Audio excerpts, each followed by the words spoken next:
Rizal ang mga mamamayan ng Dapitan, lalo na't mga Pilipino na walang sapat na salapi upang mapagamot ang kanilang sarili. At hindi lamang doon, naging sikat si Rizal sa buong Pilipinas dahil sa paggaling niya sa papabalik ng paningin ng may sakit sa mata. So, Rizal fame as physician spread throughout the country. And aside from that, ikinumpira si Rizal kay Dr. Oliman, a doctor trained in Alemania who could make the blind see and restore the seriously ill person to health. So, ikinumpira nila si Rizal kay Dr. Oliman na kung saan nagiging katulad na ni Rizal o nahihigatan pa ni Rizal si Dr. Oliman na naibabalik ang paningin sa mata dala ng panggagamot niya sa mga pasyente. So, dahil dito, many patients visited in Dapitan. So,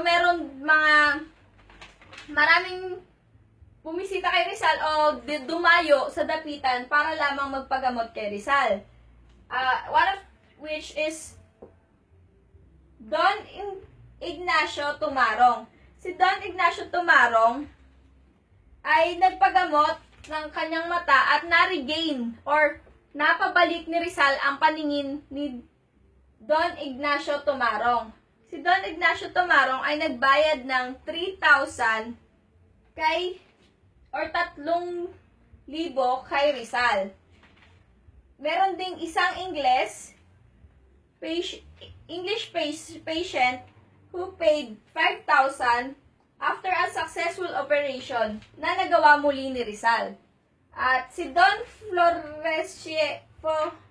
Florencio Agsaga, a wealthy sugarman of Aklan, Capiz, paid Rizal a cargo of sugar after he regained the eyesight of Don Florencio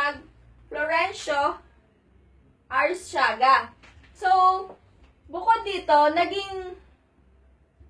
hindi kinalimutan ni Rizal na bilang Pilipino ay nais niya pa ring makatulong sa mga mamamayan na walang ganong sapat na pera upang makapunta sa mga doktor nung panahon na ito.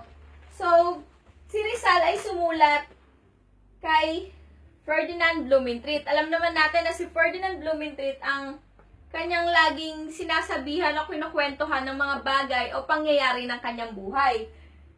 Sa sulat niya kay Ferdinand Blumentritt, ikinuwento niya na siya ay natutuwa na siya ay nakakatulong sa mga Pilipino kahit na siya ay bilanggo na lamang sa Dapitan. At nais niya rin at ibinahagi niya din kay Dr.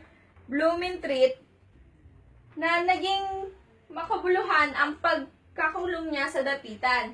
At dito, parang sinabi rin ni Rizal na natatanggap niya na siya ay manirahan ng matagalan sa Dapitan o doon na lamang siya mamuhay.